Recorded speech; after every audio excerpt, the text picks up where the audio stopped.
Good evening, ladies and gentlemen. Welcome to the Bettendorf Committee of the Whole meeting. Today is Tuesday, February 17th, 2026. We are meeting today, instead of yesterday, in honor of President's Day. We begin our agenda with items to appear, 7 and 8, and for that we welcome our city engineer, Brent Morlock. Brent, you have the floor. Thank you. Thank you, Your Honor. So I'm here to talk tonight about our standard specifications. I know, a very exciting topic. Something that we'll say has been 3+ years in the making, staff working on this. It's about 1,000 pages of SUDAS that we have reviewed. We've had some turnover in staff there, so we're really happy that we're getting to this point. I'm going to give you a quick history on SUDAS just for some of the council members that may not be up to speed on that, and then talk just a little bit about what we're actually going to be adopting tonight. So SUDAS was actually started in the Des Moines area. The Des Moines area cities and counties came together in the it was like early 90s and created a set of common standards because you had the same number of contractors that were working between these cities, really trying to make things easier. And then I guess the Governor's Blue Ribbon Transportation Task Force in 1995 suggested that this be done statewide. They wanted the common standards to be applied statewide for the same reasons. So these groups really started realizing that interstate work is different than urban work. So that's the SUDAS is the statewide urban design and specifications. So we can't simply just take the DOT manuals and try to apply them to city streets with alleys and sidewalks and sewers, things that don't exist on the interstate system. So SUDAS was officially created in 2004 and is now managed by the Intrans. So that's the Institute for Transportation at Iowa State. That's where they're housed. They have SUDAS has a manager and a couple of staff members, but is largely volunteer run. There's over 300 engineers statewide that contribute to it via 3 committees, so the West, Central, and Eastern regions that meet quarterly, and then also a board of directors. So I am on year 6 on the board of directors. I represent the bi-state MPO. The cities with 100,000 plus also have a direct city engineer, so Brian Shad in Davenport has been on during that time. Angie Kirsten, the Scott County engineer, is also one of the representatives for the county engineers. So our area has a lot of representation. The board itself, like I said, engineers from local municipalities, counties, the DOT has staff member there, consultants, engineering firms, paving associations, the asphalt and concrete paving associations. There's also a couple contractors that are representatives as well. We want to make sure we cover as many bases as we can. The whole goal of SUDAS was to provide uniformity. So if we can provide better uniformity in our specs, especially when you have areas like Des Moines or even the Quad Cities where we have the same number of contractors that are working here, Davenport, Eldridge, LeClaire, they're all, at one point in time, we're having to learn 4, 5, 6 sets of specifications. That leads to errors. It leads to errors in bids, it leads to errors in the field, or work that then becomes disputed because they thought that we did something our way. It was actually Davenport did it that way. So things that we've run across and all the cities have. So provide some uniformity to encourage more bidders, reduce confusion. A really great advantage of SUDAS is that it provides a mechanism that city staff does not have to take on to, one, be continually evaluating these manuals. We don't simply have the time to be looking at specs every year and trying to see if they need to be rewritten. New research, new products. These advocacy groups a lot of times will come directly to SUDAS. I want to have my pipe material looked at. I want to have this type of reinforcing bar, whatever it may be. That's not something they have to then come to the cities for. They can come to SUDAS. SUDAS brings it to our committees. It's vetted through all those 300 plus engineers. A lot of them have used it, some haven't. And then ultimately gets, if approved, gets taken to the board and implemented through their manual, which is updated annually. Updated annually is a very important item as well because our specs have not been updated since 2001. So we're 25 years plus of standard specifications and drawings that have not been updated. Obviously, construction has evolved since then. The meat and potatoes of how we build things has not really changed. But there are a lot of additional new technologies that do not exist in our specs, do not exist in our drawings. We've adapted over the years, but that hasn't been codified. It's we let this go, or we now use this product, we'll write it into a certain project, something like that. But not an overall complete rewrite has not been done in 20 plus years. SUDAS is comprised of both a design manual and a specifications manual. We are only considering the specifications manual right now. Like I said, that's over 1,000 pages of specs that cover everything you can imagine on how to build infrastructure for cities. The design manual we are going to look at, we're going to do that in conjunction with community development when the subdivision ordinance is reviewed and most likely revised. Probably post zoning ordinance, want to get through that and then tackle the subdivision ordinance. There's a lot of good information there. A lot of the design manual is already being put into practice by the consultant engineers that are doing the projects, say the subdivision projects for us. Our stormwater manual also references directly from SUDAS and ISWEP and some of these other items. So it's been slowly incorporated, but we will review that as a whole and most likely develop a set of supplemental regulations that go along with that. So that is the adoption of SUDAS to replace our standards is part of what we're considering. And then they have also developed a supplemental guide. So that is, and that's something almost every city across the state that has adopted SUDAS has developed. And it's their own modifications to SUDAS to fit what their specific municipality needs. So there's always going to be things like, the eastern side of the state versus the western side. There are different soils, so we can't write a manual that's going to fit everything for that. There are different types of limestone, the concrete reacts differently, all sorts of things. So you create your own supplementals to address those items. There's certain things like the DOT standard storm box is a 2 foot by 3 foot. We've always used a 2.5 by 3 foot. Well, we don't want to go change that because SUDAS says it and then realize that 90% of our town is different. So that's something that's in our supplemental, for example, that we will stick with what exactly we need. The supplementals themselves, we started with City of Davenport. So Davenport is a couple years ahead of us. We use theirs as our baseline, again, trying to provide as much uniformity, especially on the local level, as we could.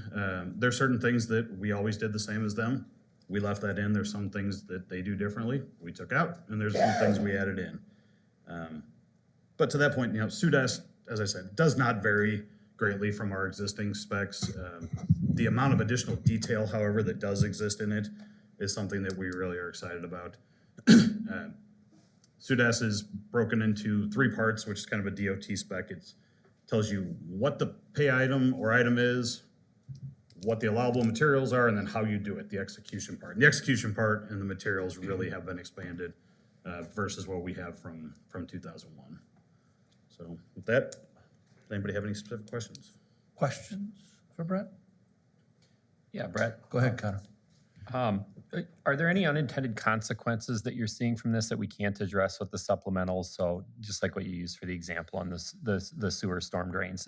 Anything that comes to mind where it just might be an unintended consequence we should have on our radar, or will we be able to adjust those as they come up with the supplementals? Yeah, so nothing immediately comes to mind. As I said, we've been working on this with 4 staff members for probably close to 3 years.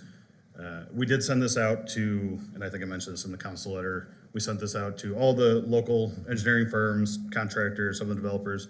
We did get some feedback from a couple of the contractors, which was really who we wanted. They're the ones that deal with this every day. They pointed out a couple things that we hadn't caught, so I think some of that has already been fleshed out. And then there will be things, we'll come across things, but the fact that SUDAS will then get updated annually kind of sets a checks and balance for us, reminds us in October when they go to implement their new changes, let's review what they're approving. Let's have a debrief on how our year went and see if we need to make any modifications. So I really think it's going to be a good rolling process. Thank you. Other questions? Nick? Yeah, thank you, Brent, or thank you, Your Honor. Brent, is there anything substantial that stands out to you as major changes that we, from a city perspective, should be taking into consideration? I know your team's looking at it, but anything that's worth calling out? I don't think so. As I said, the meat and potatoes of how we build streets, sewers, none of that's changing. There's been new pipe materials that have come along that we've already started implementing wherever we can. A lot of those are cost savings measures. There's a lot of new types of plastic pipe and polyethylene pipe, for example, that our old specs never considered. It was concrete, ductile iron, maybe a little plastic here or there. Well, these technologies have advanced over 25 years. So there's some things like that. But this also does not, I should be very clear, that since we're not approving the design manual, there's not much in the way of, say, a policy change or an impact like that. The design manual will potentially have some of that because that will have impacts on, say, how thick a street you build.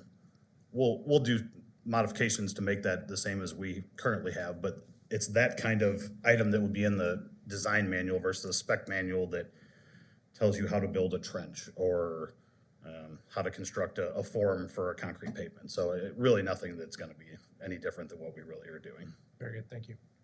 Any other questions? Your Honor? Greg, go ahead. Thank you, Your Honor. Brant, on any of the standards specifications in these new manuals, do they result in a loosening or a reduction of any of our existing standards? No, I don't believe they do. If anything, they're probably tightening or maybe reconfirming how we've been doing things. We still take a lot of pride, and I will say as much pride as anybody in the state in how we do things. There are items in ours that are way more restrictive than what, in our supplementals, than the base SUDAS specification. So something as simple as when we build our streets, we don't let contractors back their concrete trucks down the rock. The DOT does, and that's a big point of contention for us because we think it reduces the lifespan on our concrete pavement. So we built that into our supplemental, that it's a big change from SUDAS the way they do it, but it's something that we want to respect how we've always done things.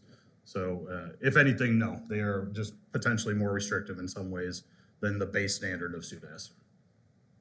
Thank you. Any other questions? We will take this up as items 7 and 8 to appear at the regular meeting this evening. Let's move to our consent agenda items. Consent E is the final plat of Ann's Nature Preserve Edition. For that, we welcome our Community Development Director, Mr. Mark Hunt.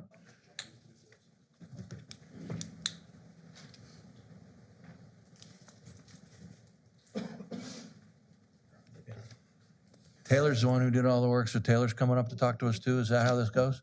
Your Honor, can I just one who does most of it? Taylor Bestwick, thank you for being here. Thank you.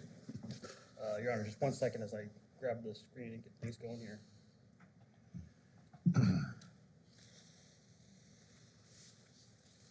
Why can I not play this show?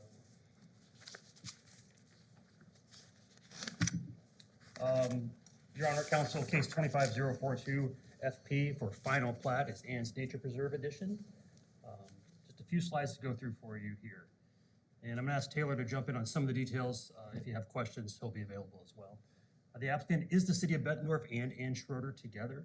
The request is to subdivide the property you see outlined in green or blue, depending on what your eye sees, into 2 lots. A northern lot would be lot 1, that would be a nature preserve. Southern lot, lot 2, would be retained by Ms. Schroeder for her personal use.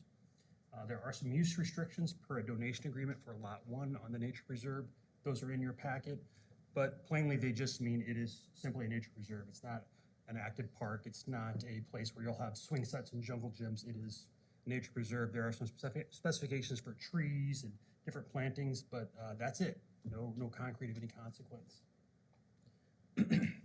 Lot 2, which will be retained by Ms. Schroeder, kind of not in half, but roughly in half, is the location of a private residence at this time. We know of no other development currently. As always, we'd like to check our planning documents. So we have a future land use map and we have a zoning map. Of course, they're in agreement and they align. And this current zoning A1 allows the size and shape of lots that are being proposed and allows the uses to occur on those lots, the A1 being agricultural reserve.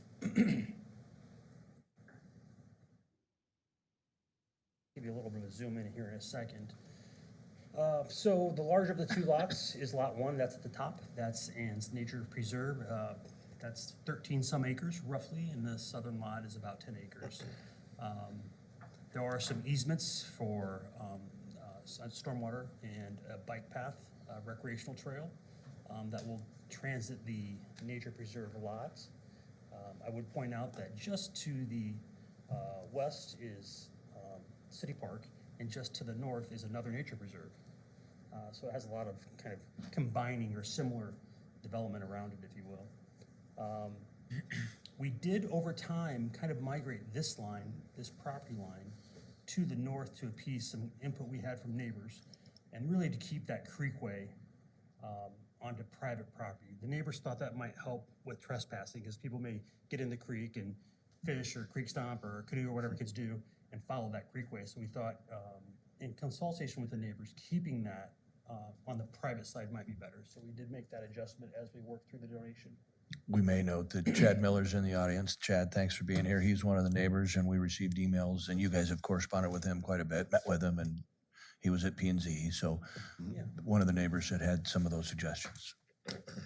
Yeah, thank you, Your Honor. So that really is kind of the history of how the lot came to be. Ann wanted to do, or Ms. Schroeder wanted to preserve this property and make something of a nature preserve of it. We were willing to accept it as a city. That donation agreement that you have now will be adjusted to meet these property boundaries specifically. We had a positive staff report, it's in your case file, and we also had a zoning commission that approved it unanimously. So we're happy to answer questions if you have them. Chris, do you want to maybe address the three things that were raised and some of the communication that council received from Mr. Miller so that we kind of understand where we're at and what comes next, please? Sure, yes, thank you, Your Honor. And Taylor, Mark, jump in if I'm misstating anything. So there were three things that were in that email that you received yesterday, I believe. One was, I think, already addressed. Trespassing is something that we are certainly aware of and will continue to work with the neighbors here to make sure that people understand where the nature preserve begins and where the private property, where that line is. And it's certainly not always an easy thing. We have a lot of private property that abuts public property in this town, and we will make sure that that is communicated as effectively as possible. I know that Ms. Schroeder had some concerns initially as well, which is, as was indicated, why we moved the line north to Mr. Miller's concerns about the creek and Ms. Schroeder's concerns with the same thing. So we do believe that we've worked well with all of the interested parties and have addressed that as best we can, and we will commit to doing even more if we have to in the future. The second thing that was raised was an issue with a 1 acre parcel, which is kind of in the, just to the east of lot 2, the piece that Ms. Schroeder will retain. And that 1 acre plat or parcel is not part of this plat, nor does it need to be, and nor did Ms. Schroeder want it to be. And so that is just not on this plat that's before council today. So there's that, and then the other issue, Chris, yeah, go I'm ahead. sorry. Lot 2 of the new subdivision and this 1 acre parcel are the same owner. That is the same person. And it looks like the two houses are serviced by the one curb cut off of Tanglewood Road. They are. They are. And Annie owns both now. She owns both those properties, yes. So there isn't a need for an easement. If she were to sell one, she's gonna have to figure it out. If I'm buying it, I wanna get access. I believe And they'll that's figure it correct. out then. I believe that's correct. Although the easement, I think, still exists through deed. And it's Okay. noted here in that document number, probably hard to read on this screen, but just wanted to clarify that. Sorry, Chris. Yeah. No, we appreciate that. And there were some, there was some, I think Chad, Mr. Miller is he talked about the merger doctrine of easements and some issues that are kind of in the weeds. I think it's sort of, if the owner of the dominant estate of an easement and the servient state are now the same, under the merger doctrine, the easement would terminate because they merge together. But the fact is, Ms. Schroeder owns both of these lots, and so she has access to both lots. And if she wanted to in the future sell the 1 acre piece to a new owner, they could do an express easement at that time, and the merger issue would not be in And play. I'd point out, Chris, when we're looking at lot configurations, both of these lots they're not landlocked. They both have sufficient frontage on Tanglewood Road. Yes, their driveways are currently kind of in that easement area, They have land that goes against it, and they could build a new driveway. The Schroeder property has, I don't know, 400 feet, and That's a lot too. lot two, yes. So you could just, lot one, you could keep that, you don't need the access to lot two, you can And build your a new own. driveway if you need to. You have a That's flag here. expensive, but. Okay, understood, thank you. Yeah, thank you. That's a good clarification. Thank you, Taylor. And then the one other thing that I did want to just make sure that we closed the loop on was on the notice issue that was raised. And under 1235 of our city code, we do believe that that adequate and proper notice was given on this case. And additionally, as has been noted, we've been in close contact with all of the neighbors that are adjoining here. So in addition to being compliant with our subdivision ordinance, we have been in close contact with the affected parties. Perfect, thank you. Any questions for the group on this one? Jerry? Thank you, Your Honor. Since there was some interest from Mr. Miller and other neighbors, I would like to make a motion to move consent E to the regular agenda as item 9. Second. We have a motion to move consent to item 9 and a second. Was that Frank? Baden, yeah. No. Nick? Nick was the Oh, second. Nick. Oh, Sounded like Frank. thank you. Okay, so let's go ahead and call the roll to move this to regular agenda. Nauman, Aye. Jaeger, Aye. Flaherty, Aye. Sexer, Aye. Baden, Aye. Palzinski. Aye. All right, we'll take it up as item 9, and I'm making myself a note so that I call it correctly. Any other questions? Nick? Yeah, thank you, Your Honor. Just one quick clarifying question. With the pictures that were provided by Mr. Miller and the shape that other smaller one acre parcel dwelling, I suppose you could call it, I don't know if I'd call it a house right now, but any removal of that and thus a rebuild would require to come in front of council for, approval following all of our proper zoning requirements and things like that, correct? So a demolition and a construction permit would not necessarily come to council, it's already zoned. So the lot could be built upon, and they could do a demolition permit, they could build a new property that would have to meet all of our codes. Right. As far as setbacks and things like that. If somebody wanted to rezone it to do something else there, they could attempt to do that. It's probably gonna be residential use, honestly, I don't see us going anywhere else but residential. Okay. I don't know that you would have a council view on that per se, but you would have all of our building As long codes, as they're zoning following our codes. specific building. Yes, sir, codes. yeah. Very good. Thank you very much. Other questions?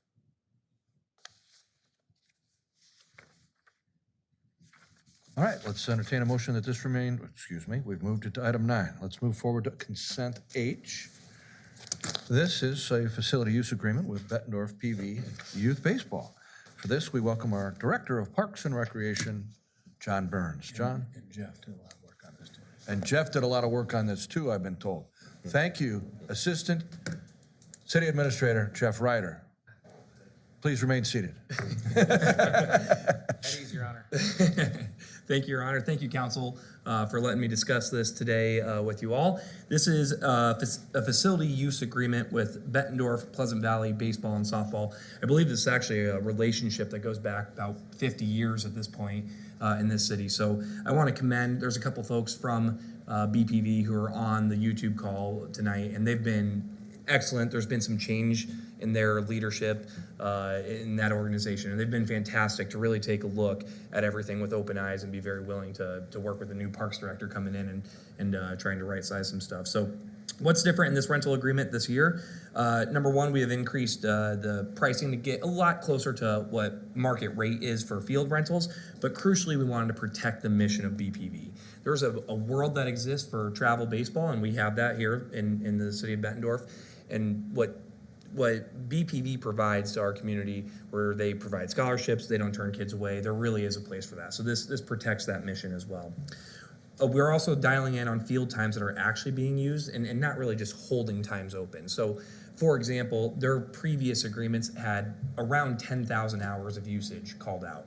This agreement has closer to 5,000, so they've literally cut that in half, and that has been incredibly useful for us because crucially, that allows for weekends to be open for tournaments at Crow Creek, and we'll talk about that more in just a minute here. So they've been really open to working with us. It's been a very collaborative approach that's really creating a win for BPV as they protect their interests. They get sort of the needed time, to offer their service to the community. This is a win for the city of Bettendorf as we continue to allow sports tourism to grow and enhance that offering. And it's a win for our subsidy ultimately as we've increased our revenues and are going to decrease a little bit of what that costs for us to run the field. So also I want to offer some clarity on what this means for those tournaments, because I think there was some questions about that. We have multiple user groups, for example, some folks that run out of TBK Bank and a softball group out of Illinois who have called and actually rented our facilities now in the summer months at Crow Creek Park specifically. It's a very purpose-built park that can handle increased usage like a tournament. Last year, we had 0 tournaments at Crow Creek. This year, we have 13 booked. If some amount of those folks are from out of town, that has real economic impact to our community. But crucially, there's also a hidden factor here that BPV is really quite excited about. And their kids that are on that travel, the edge of the travel baseball, they don't have to go to Des Moines now for a weekend. So there's this local impact that happens just from people staying around as well. So a lot of good is going to come out of these being able to run tournaments here. One of these is a big tournament that's going on. Visit Quad Cities was actually connected us with them. So we're running this in tandem with Davenport, Moline. It's going to be a really cool thing that's going to have hundreds of teams in the Quad Cities making a huge, huge, huge impact in one weekend. So those are made possible through this type of agreement and through BPV being so willing to work with us and dial in on usage. We will have additional conversation here in the future on the exact budget impact at Crow Creek Park. That'll be coming up at our conversation on February 28th, where we'll talk about proposals to run that facility and be able to enhance some of the offerings that we're offering above and beyond this. What we're talking about tonight is just the agreement with Bettendorf Pleasant Valley Baseball, similar to what we've been doing for the last 50 years. So there's going to be more conversation to come on that. Ultimately, this is really a different way of managing our baseball fields. We have quite a few of them here in the city of Bettendorf. This is a way to start right-sizing, getting a little closer to market rate while protecting the interest of that user group, while also enhancing what we can offer our community and really make an impact here. So, with that, I would love to open it up if there's any questions. We're looking forward to continuing working with BPV for the coming 50 years. Awesome. Questions, Frank? Yeah, John, I understand that we're going to be reopening the concession stand at Crow Creek, is that right? Yeah, that's correct. And upgrading it a little bit because it's been sitting for quite a while now. Yeah, and it's hard. And BPV, those guys will be the first ones to tell you when you're running it, just as mom and dad, and you have your full-time job to go in there and run a concession stand. It's tough, right? We as the city of Bettendorf Parks and Rec, we are set up to open up and run those types of stands, similar to what we do at the landing. So yeah, we will be opening that up and running it, and hopefully capitalizing on tournament revenue. Good. Other thoughts or questions? Jerry, and then we'll go to Nick. Thank you, Your Honor. My understanding is the commitment that the city made for maintenance of the fields is the same level that we've already been doing in the past year, so it's already in the budget. Correct. That's correct, yeah. Thank you. Nick? Yeah, thank you, Ron. And to sort of piggyback on what Jerry was talking about, 0 to 13 tournaments out at Crow Creek Park's amazing, number one.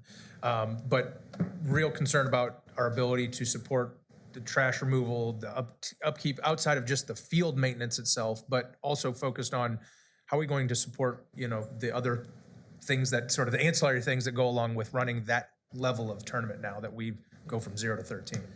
That's a great question. I'm happy you brought that up. What I think we'll talk about with the potential budget impacts on February 28th is going to be how we answer that question.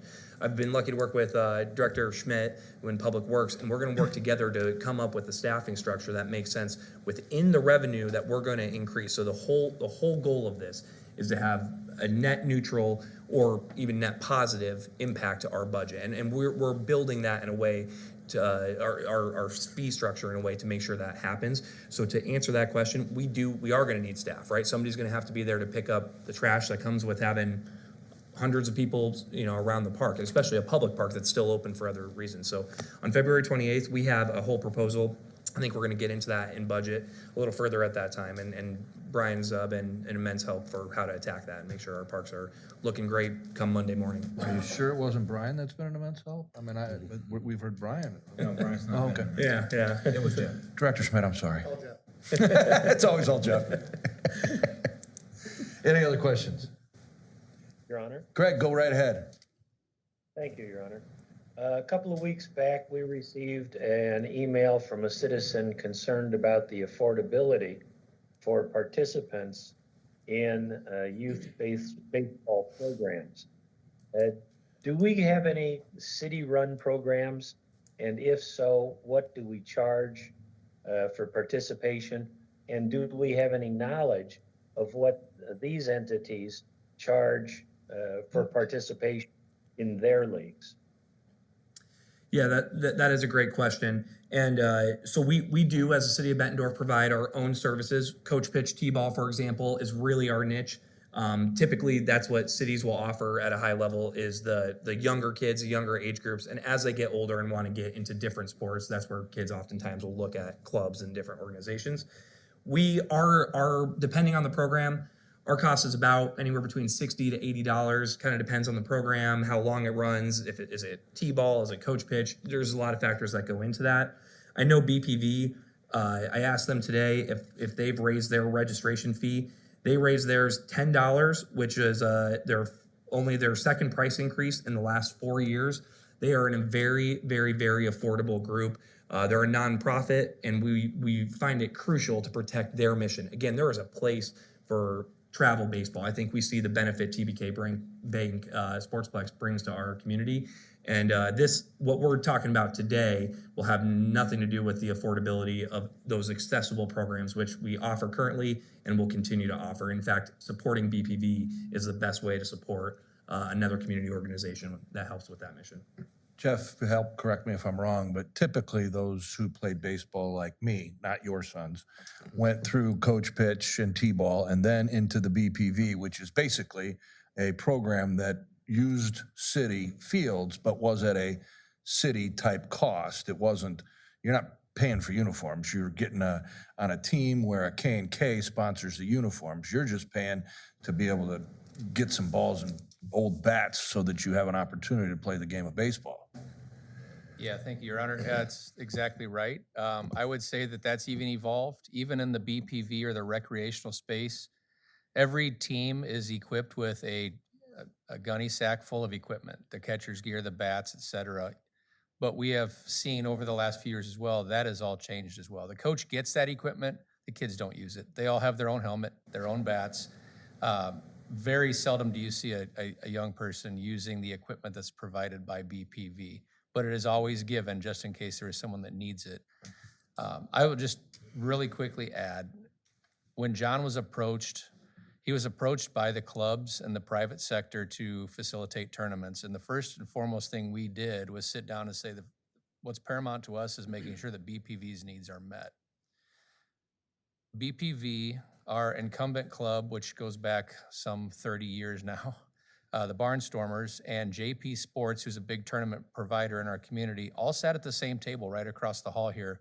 And it was monumental to have those three organizations sit at the same table and talk collaboratively. And all three of them agreed that there is not only a place for all three of them in the community in our fields, but they were all supportive of each other and what their interests were.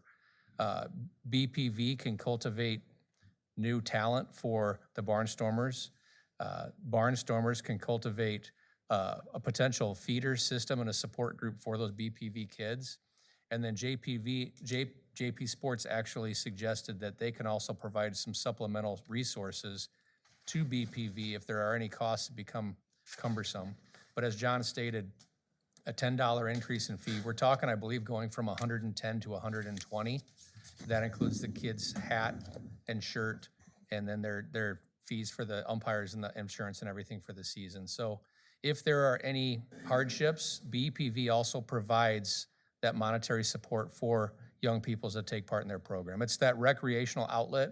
This is just giving us a far better opportunity to service more kids in our community, for which the new leadership at BPV was all about as well. They understand and recognize there's a place for many different types of children in our community to do many different types of sport, baseball and softball alike. And I think that's what John's going to pitch in our budget session as well, is how we can make these fields more universal so girls can use them as well in the fast pitch environment. So this is, in my 51 years on this earth playing Bettendorf youth baseball, which turned into BPV, and having my kids play club baseball, this is the first time I have ever realized and seen these three agencies sit at the same table and say, let's work together. So this is a great next step in the evolution here for our city. Any other questions? Did that answer Greg's question? Yes, sir. Yeah, it's probably a lot. Yes, thank you, Your Honor. Nick, or, yeah, Connor? Already hit Nick. Thank you, Your Honor. I've You been guys are called, always I've been called together. worse. John, it looked like the contract's for 3 years. I love the entrepreneurial spirit in this. Is there any plans to do a review after the first year to look at how the costs and revenues stacked up, as we've got so many changes? And, again, to Nick's point, 13 versus 0. I mean, there's going to be some impact and probably some unintentional impacts to our parks and use by citizens. So do we have a plan to look at that after the first year so that we can make adjustments if we need to? It's a great question. My recommendation would be to leave BPV's lease at 3 years. BPV, again, is separately, crucially providing that service at a very affordable rate to the community. What we're doing with our tournament rentals, which is, and anyone can rent. This is open to anyone. There's no sole source. There's no lease you guys are agreeing to for 3 years. Those we should continue to say, okay, these things are taking off now. Our concession stand's making X. Our net revenue is X, or it's costing more money to keep up with keeping the park clean.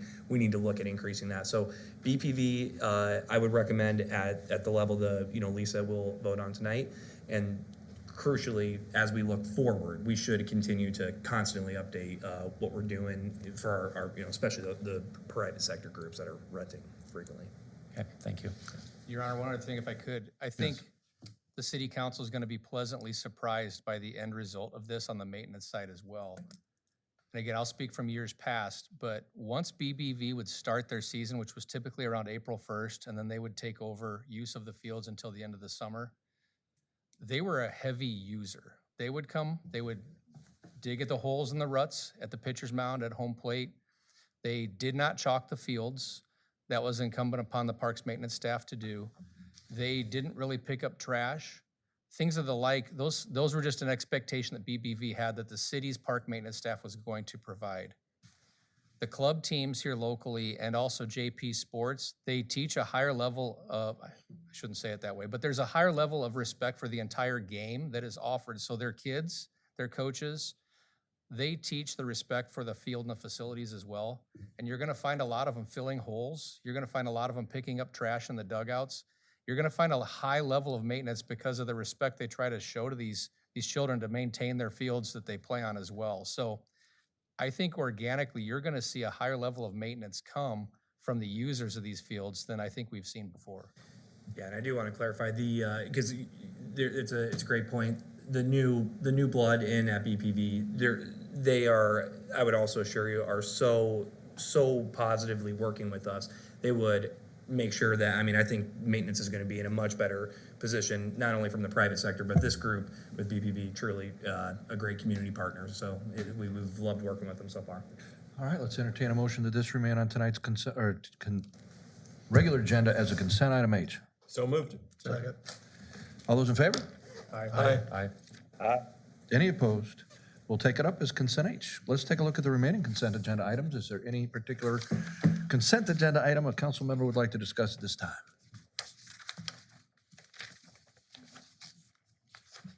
Yes, Frank? Just a question. We did have a message from, I think it came from Michelle, about one of our local restaurants having their liquor license pulled. Is that still the same, or have they It's still qualified? suspended as of today. I have not received a dismissal order from the state yet. So they have to get their dram shop updated and filed with the state. Once they do that, it'll be lifted. Thank you. Anything else on consent? All right, I'd like to entertain a motion to approve all consent agenda items for consideration tonight. So moved. Second. All those in favor? Aye. Any opposed? We'll take up the consent agenda items in a regular meeting here in a few minutes. Any items to be added to the agenda this evening? I have none. Council? All right, let's entertain a motion to adjourn, please. So moved. Second. We stand adjourned. I thought these people wanted to sit here for 5 minutes instead of take a break. We'll start.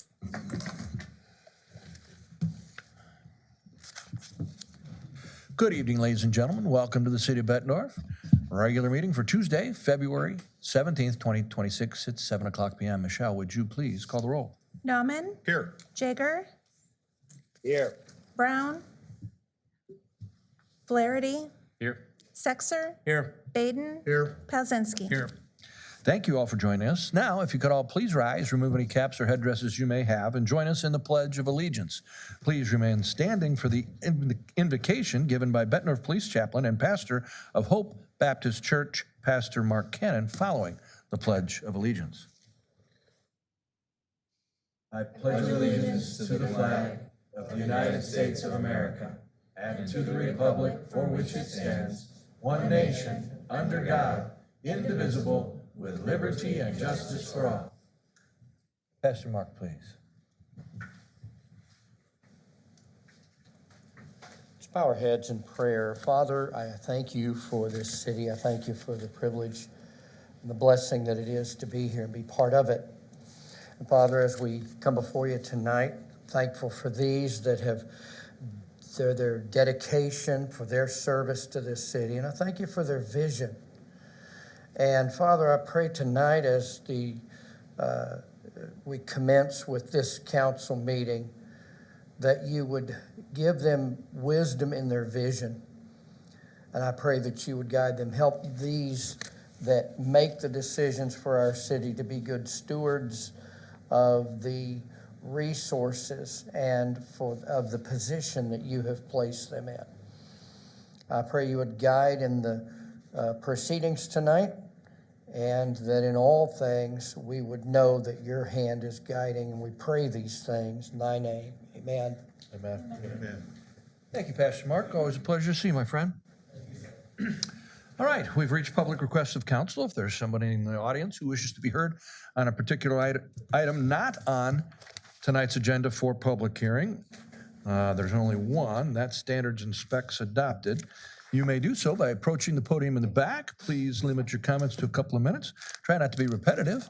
If we'd like to hear from you, please state your name and address. Good evening. I'm Colin Smith. I live at 1501 State Street, the apartments by the bridges. Chill. So my fiance and I, she's been in talks recently a little bit with Administrator Jeff Ryder about cycling and, I was gonna say, however to fix that. And like electric bicycle infrastructure in Bettendorf.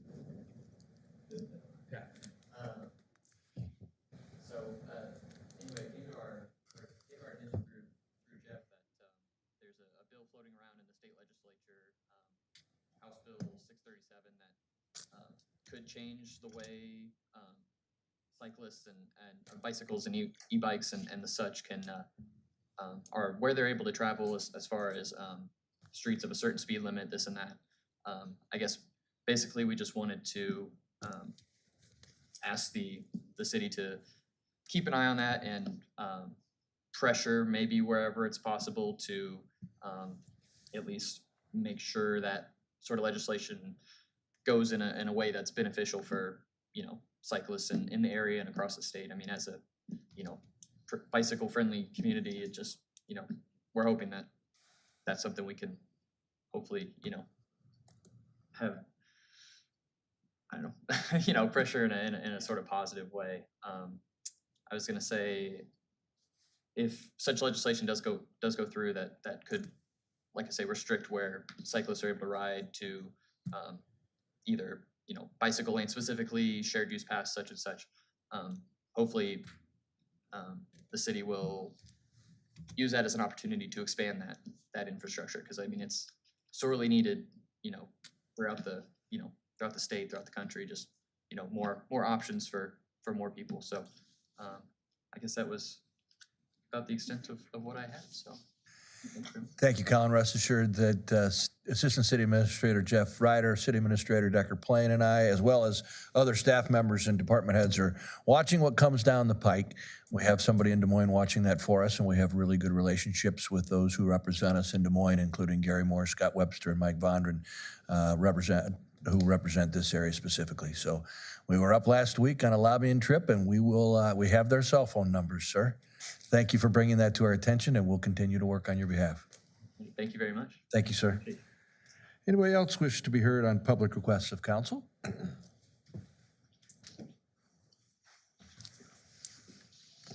Chad, no? Is there gonna be a separate time for that third one or not? No, this will be when you want to speak if you want to be heard.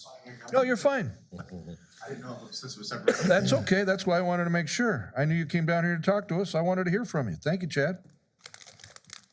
You've all read my comments, but I'll read them into the record here. Yep, quick name and address. Oh, my name is Chad Miller, 4340 Tango Road, Bettendorf. Go right ahead. Go ahead.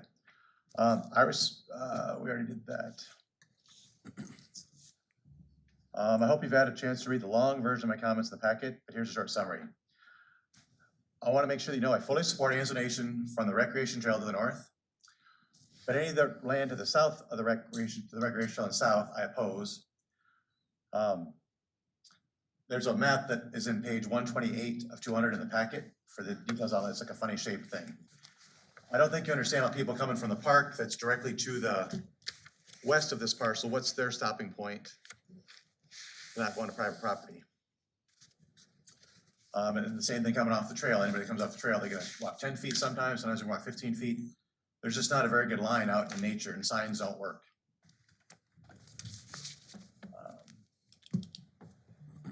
Thank you to Mr. Curran for explaining some of the easement issues. Yes, there is a current easement, and it's went away. Right now, just so you know, from what I know, talking to Ann and her nephew, they've been using the place. They plan to tear down that house and leave up one wall and to get around all the building permits by just leaving up one wall, because you can, in theory, do an endless remodel to get around all the permits and zoning and everything like that. And that's why I really think that 1 acre thing should be included as part of this plat, to help bring it into conformity, because Ann's using both those parcels together right now, and that's fine. She can keep using that way right now. But I guess I don't want this to leave open the opportunity for her nephew to come in and build a toothpick house. It's gonna be 3 stories tall for their 5 kids. He's got like 18 vehicles. I mean, I lived next to Haggerty's for years and had 19 vehicles when we moved in. We finally got that all cleaned up, and I got a different person's one moved in there with all his, tens of vehicles in that small lot. So I just had hoped that we could force this 1 acre parcel to be combined or with that larger plat at this point in time. So that's why I brought it to your attention. Did my comments make sense to everybody, or does anybody have questions for me?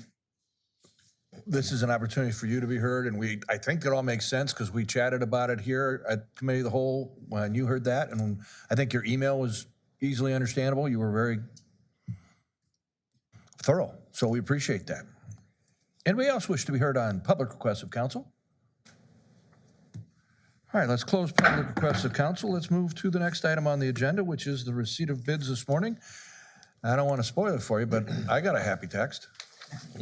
For this, we welcome Elizabeth Bergman, from the principal at Baker Tilly, and Jason Shadd, our finance director, to talk about how things went this morning. You have the floor. Thank you for your hard work, Elizabeth, Jason, and team. Thank you, Your Honor. Elizabeth Bergman from Baker Tilly is here to present the results of our bid opening on the general obligation bonds that we sold this morning, and she will do a much better job than I will, so I'm just going to turn it over to her right away. Oh, you're kind, Jason. Will you click for me? Yes. Thank you so much. Mayor, council, I'm so pleased to be with you today. It's always great to be in Bettendorf. It's kind of highlight of the year. Chris and I, Chris comes down sometimes. We take turns because we both want to come. But it's even better to be here to give you some really good news.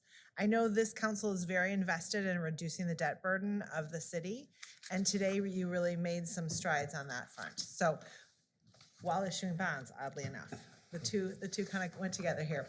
So we issued a series that had three purposes. There were the CIP, that's the streets and sidewalk portion, the urban renewal, and then some equipment related to the police station. So those were the three purposes, all general obligation bonds, so paid from the levy. And then here's the good news, is the next slide is the interest rates, which when we structured the bonds in December, once you all decided to borrow, we estimated the interest rate to be a little over 3.9%. So that's our best estimate at the time. The actual rates today were 3.281%. So you can see a significant decline. We estimated at the end of last week, and actually we thought it was gonna be 3.3%, 3.39 was what we thought at the end of last week, looking at the market conditions. So the really good spread between what we thought it was gonna be and what happened today factor a couple things that we'll talk about. One being the number of bids you got. Two, the affirmation of your excellent credit rating, and just overall really a great market reception of this bond issue. The result to that is your average annual debt service, there's a couple purposes like we talked about in the bond. So some of it's 15-year and some of it's 20-year. So that's why I've got the maturity separated out here. For the first 15 years, your debt service cost went down by almost $100,000. And then those last 5 years, that is a smaller debt service payment, went down by $50,000. So you can see right there are some savings for the city as a benefit of these great rates. We had 9 bidders, which is exceptional, and you can see Piper Sandler was the winning bid at 3.28%. Those first couple banks that bid after Piper Sandler were very close, so a lot of interest at very competitive rates for the bonds. And then I mentioned that that large number of bidders is part of what drives down interest rates, but also that AA+ rating from S&P. You may recall, I think it was two and a half years ago now, the city switched from being rated by Moody's to S&P. S&P really appropriately recognized the strength of the city, and the Bettendorf staff did an excellent job of having S&P down, and I think S&P really understands the city and recognizes a lot of the strengths about the growth. And I think that one of the conversations we had was about the growth being more rapid than the U.S. as a whole.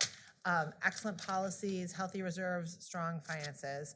They did talk a little bit about what can make the rating go up, and that really has to do with debt burden, which is something that you all are talking about, so you all are of one mind.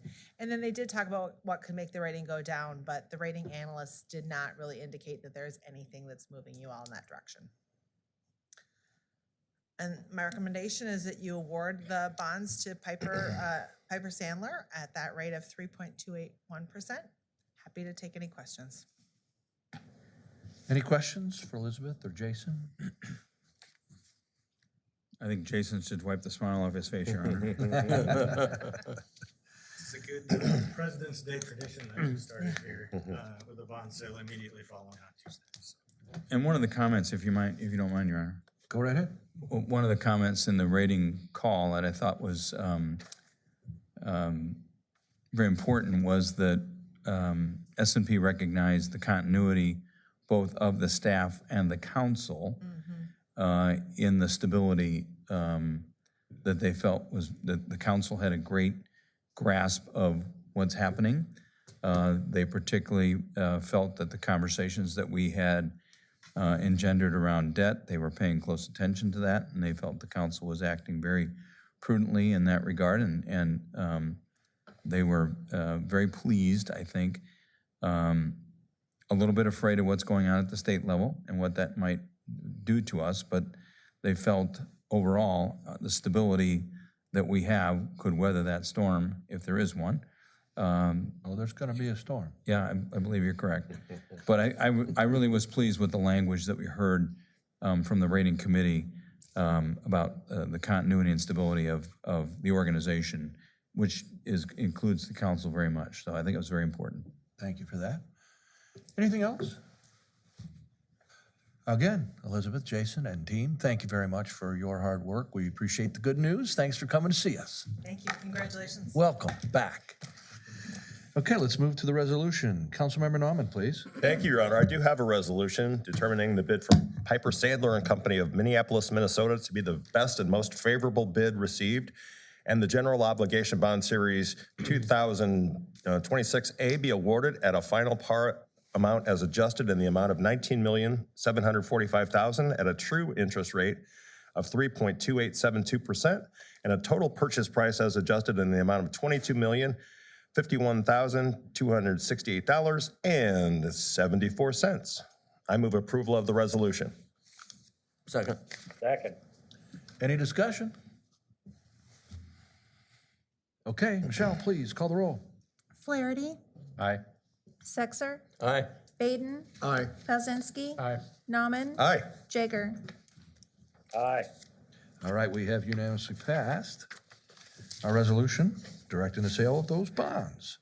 We move next to a public hearing on the standard specifications adopted in a part of our city code that we heard about at our committee of the whole. I'll ask first, are there any other questions you didn't have the opportunity to ask before? Wouldn't think so, since I just got done with that meeting, but let's open the public hearing.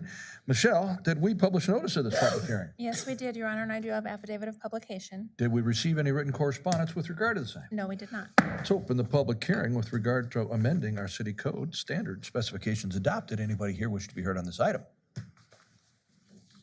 Seeing no movement, let's close that public hearing. Move to the first reading for Councilmember Sexer, please. Thank you, Your Honor. I have the first reading of an ordinance amending Bettendorf City Code, Section 12-3A-3, Standard Specifications Adopted. I move approval of the ordinance at its first reading. Second. Any discussion on this ordinance? Two more readings to follow. Michelle, please call the roll. Flaherty, Aye. Sexer, Aye. Baden, Aye. Pelzinski, Aye. Nauman, Aye. Jaeger. Aye. All right, we have unanimously passed the first reading. As I said, there'll be two more. Let's move to number 9, which was consent E, a resolution approving a final plat of Ann's Nature Preserve Edition. This is for Councilmember Pelzinski, please. Thank you, Your Honor. I have a resolution approving the final plat of Ann's Nature Preserve Edition. I move approval of the resolution. Second. Pick one. All right, we do have a motion and a second. Is there further discussion on this item?